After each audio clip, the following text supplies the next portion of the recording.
Welcome to Sundry Sports for Friday. I know technically it's Saturday, but I haven't been to sleep yet, so it's not Saturday yet. It's still Friday. It's Friday forever. We start with NASCAR today.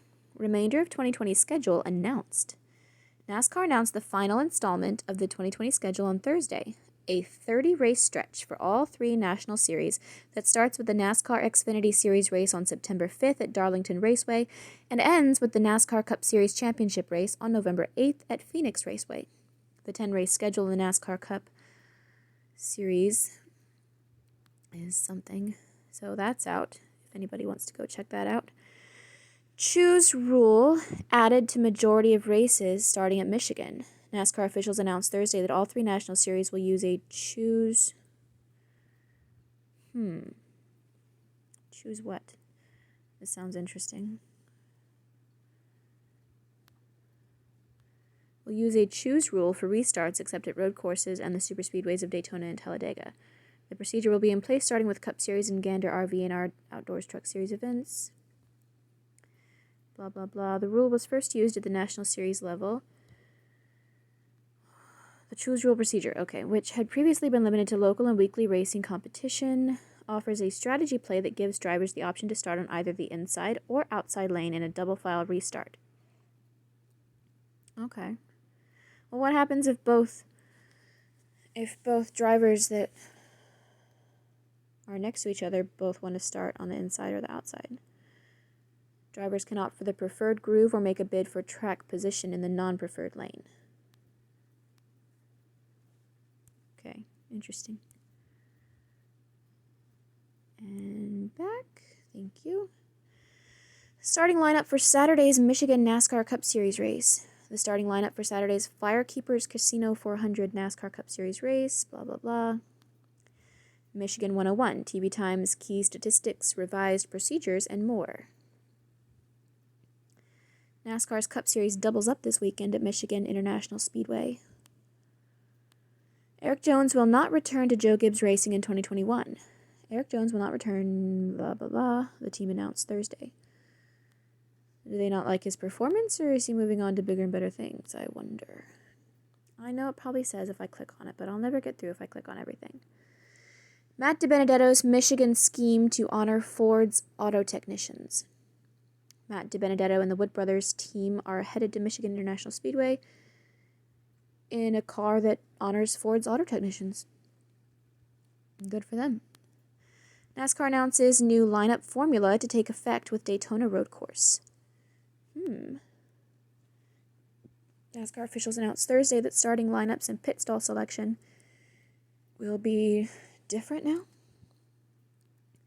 Daytona Road Course to have chicane added. I don't know what that is.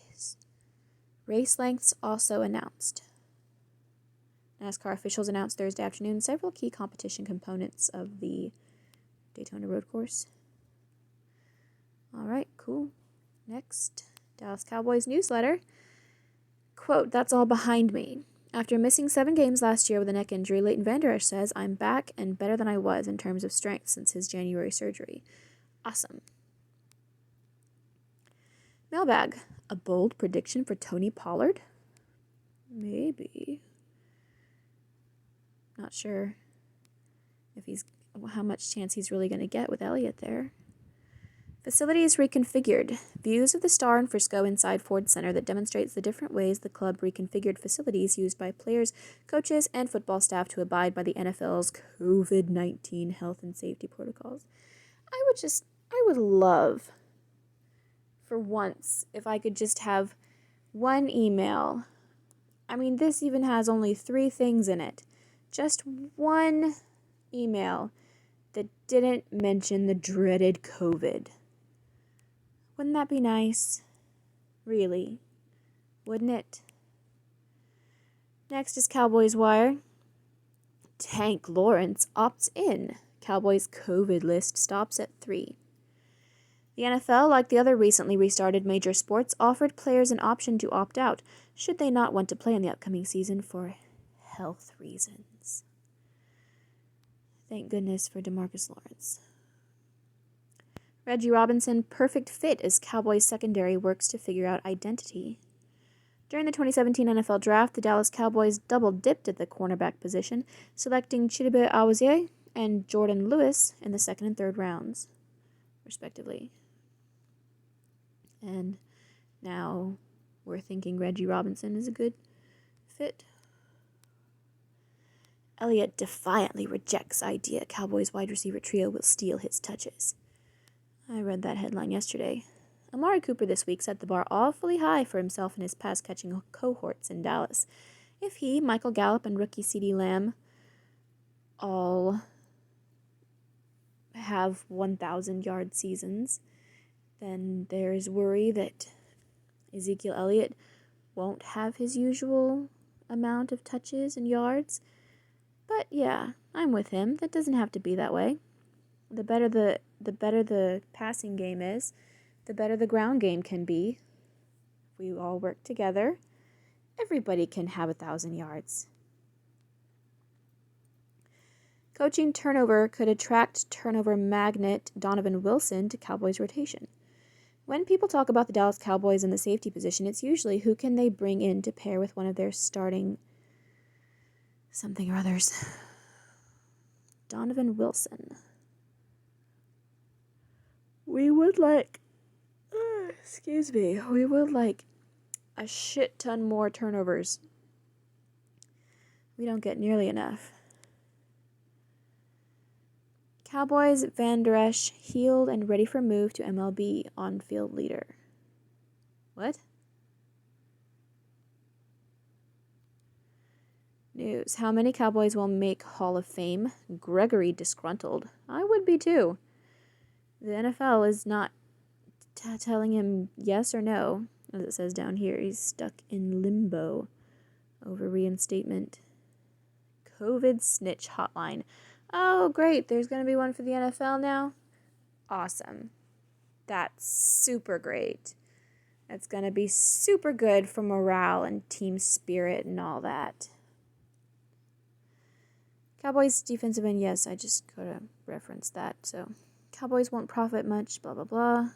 COVID cap space. Former Cowboys tight end Martellus Bennett. I hated Jason Witten. Probably because he was so good. That kind of hate. Siwo Olonilua, path to making Cowboys roster paved with opportunity. Alright, that's it for Cowboys. The ESPN Daily. Good morning. In an effort to protect the 84 bottles of wine he has in the NBA bubble, CJ McCollum keeps his hotel room temperature at around 60 degrees when he's inside it, and in the mid to high 50s when he's not.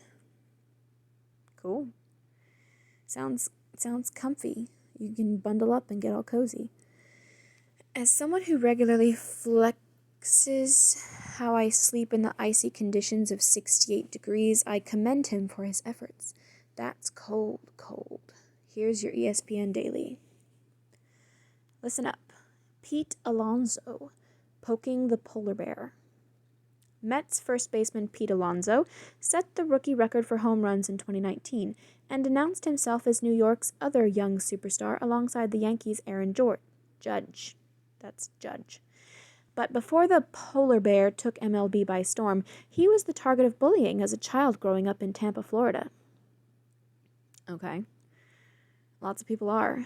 Baseball became Alonso's escape, but even as his career took him to the University of Florida, bullying followed him. Aww.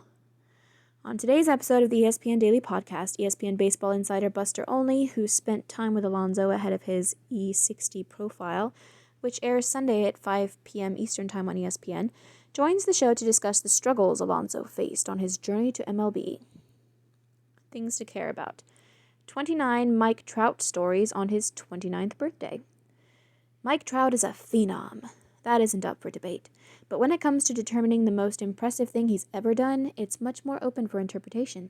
You see, for all of Trout's success in front of the cameras, and he's had plenty, the generation's greatest baseball player has had that much more away from the spotlight entirely. During the 3-month period when sports were shut down because of the coronavirus panic, we reached out to teammates, coaches, scouts, execs, broadcasters, and friends and posed the question, what's the most impressive thing you've ever seen Mike Trout do? We heard from more than 50 people and learned a lot about the down-to-earth superstar. We learned that he always wins at everything he does. We learned that good things happen for him, and he's uniquely lucky, which was reflected by the perfect snowy weather during his wedding ceremony. We learned that he challenges himself constantly and is genuinely revered by practically everybody. We learned that he signs a lot of autographs and makes his teammates' kids feel special. We learned that he has a sense for the moment and that he seemed destined for stardom as a teenager. I could keep going with our findings, but it's probably more fun for you if I just direct you to 29 stories that define Mike Trout on his 29th birthday. He sounds awful. The NBA bubble's unofficial wine club. It's no secret that a wine movement has grown in the NBA over recent years. Well, I wasn't aware, but that's not surprising. I like wine. Some players, including Golden State Warriors guard Stephen Curry and ex-Miami Heat star Dwayne Wade, even started their own labels. That movement is even more pronounced in the bubble. Suffice it to say, when 22 NBA teams started flowing into the bubble, so too did the wine.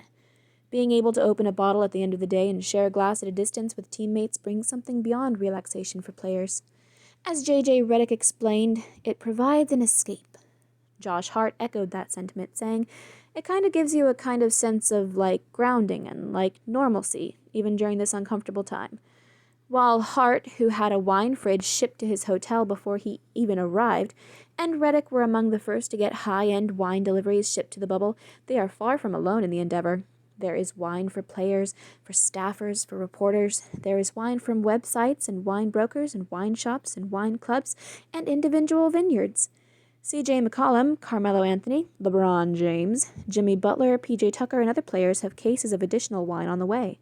Wine brings people together in the bubble, players say, and as it flows, so too does the conversation about basketball, the state of the country, and the NBA's unprecedented undertaking. In vino veritas? Not if it's LeBron James talking about the state of the country. It's called NHL fashion. Look it up. What? If any of you ever went to private school growing up, or studied at a military academy, you know the deal with uniforms. While uniforms have definite upside, read, eliminate stressful decision-making in the morning, they can also act as a crutch. The stricter the dress code, the more lost you might be when coming face-to-face with freedom. If current me could bestow any advice on 11-year-old me, the free dress day look you assembled with the popped collar and pink Timberland boots, that ain't it. Anyway, a similar situation seems to be plaguing NHL players right now. Under the NHL's collective bargaining agreement, players are required to wear a suit, dress shirt, and tie to the arena on game days, unless otherwise specified by the head coach or manager. It's the only major professional sports league in North America with such a strict dress code. But now, for 2020's unusual Stanley Cup tournament, the NHL and the Players Association agreed to relax the rules and let players wear whatever they want to the rink. Cue the free dress day vibes. Some of the players seem downright unsure of how to proceed given their newfound freedom and are continuing to wear what they had to previously. Hey, if somebody wants to wear a suit, you don't necessarily have to have to think that they're awkward. Maybe they just like being sharp-dressed men. Others are falling victim to the over-involved parent team mandate and are showing up in a sea of unfortunate matching polos and custom Lululemon sweatsuits. You can't make this up. But for all of the fails, there are some NHL players like Austin Matthews, Mitch Marner, and Nikita Zadorov who are seizing the moment to make the bubble their runway. Here are some of the best and worst looks of the tournament's first week, according to Chris Versteeg, whose commentary rivals that of Joan Rivers. Things to watch. They can throw, but can they chug beer? Today is International Beer Day. I was going to comment on how convenient it is that the esteemed holiday falls on a Friday this year, but upon a precursory Google search, I discovered that it's not a coincidence. IBD is celebrated the first Friday of every August. Who knew? In honor of the occasion, feel free to feast your eyes on this video of NFL quarterbacks chugging beer. Well, I know that one is Aaron Rodgers. I can't quite tell who that one is. That clearly says Indians, which is not an NFL team. Anyway, overheard. Kobe's with me every day. You guys see when I put on my shoes with the Be Legendary, that's a reminder. Even without that reminder, it comes through 24 hours at least 2-3 times a day. He crosses my mind, not more.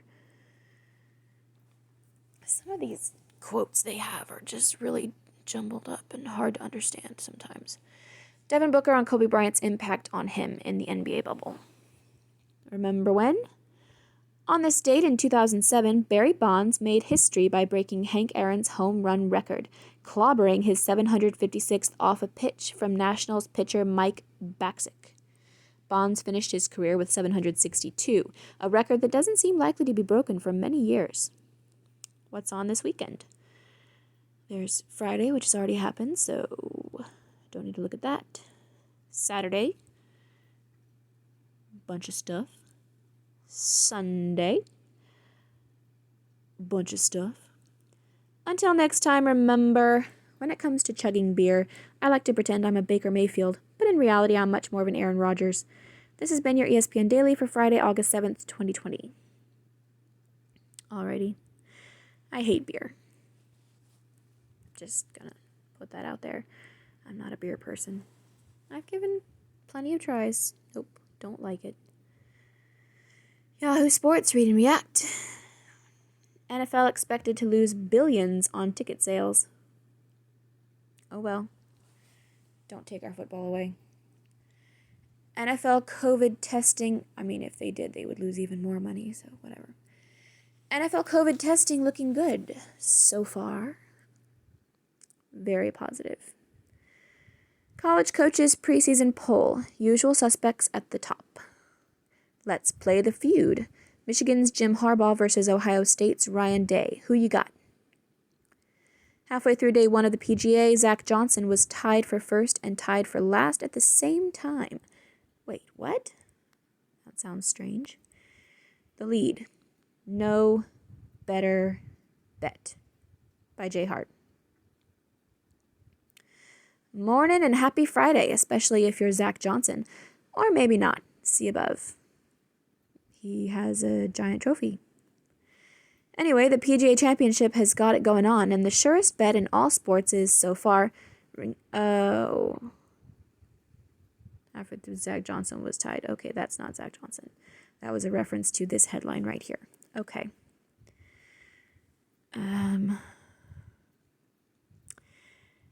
Anyway, the PGA Championship has got it going on, and the surest bet in all sports is, so far, ringing true yet again. Brooks Koepka in the hunt at a major. Some of you might be asking, who? Yeah, that's sort of the story with Koepka. Is it Koepka? Koepka? Kepka? Koepka? He's so unassumingly cool you hardly notice him until you look up at the leaderboard and he's sitting on top. Check this stat. After his last 20 rounds in major championships, Koepka has stood third, first, fourth, second, first, 16th, 6th, 3rd, 2nd, 3rd, 8th, 4th, and now 3rd. It ain't Tiger Woods in the 2000s, but it's the closest thing golf's seen since. If only Koepka would throw a club every once in a while, like Busby, he might draw a few more page views. Seriously, this is a roll of the dice right here, talking Koepka. Jim Harbaugh versus Ryan Day makes for better fodder. If the college football season makes it to October 24th, it's going to be a ratings monster to see the Buckeyes go for 100 against Michigan. So thanks for reading this far. Golf is pretty interesting. The photo at the top is of Koepka riding a train through San Francisco, Wanamaker Trophy in tow, and what makes it so perfect is how unscripted it seems. Just some dude with a silver trophy the size of a 4-year-old riding a commuter train. Okay. Cool. He seems chill. If you didn't know it or have forgotten, Koepka is going for his third straight PGA Championship. Guess what's one thing Tiger's never done? Win the same major 3 years in a row. This is a dude serious about winning majors on a serious run winning majors. He's won 4 of the last 10. The next one ties him with Phil Mickelson. Yeah, he's already in that territory. He's doing what Rory McIlroy and Jordan Spieth and Dustin Johnson haven't been able to do, sustain at the majors. He's T3 heading into Friday, 1 stroke back. Come Sunday, he may not win it, but you can bet the dog he'll be right there in the thick of it. Alrighty. Get a jump on NBA news. Get the app. Sports Yahoo? Yahoo Sports app? Wetzel. Pac-12 builds escape hatch for ditching football in 2020. Well, that would pretty much stick it in those uppity players' faces. Young players opting out, putting their NFL careers on the line? Yeah, most likely. Oz. Ranking every MLB team by the good, the maybes, the bad.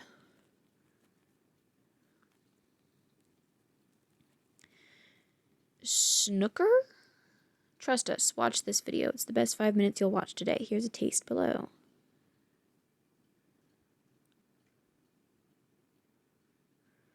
I like pool. And I want to watch a video of people playing pool because that just makes me Jones to play pool. Follow Yahoo Sports on social.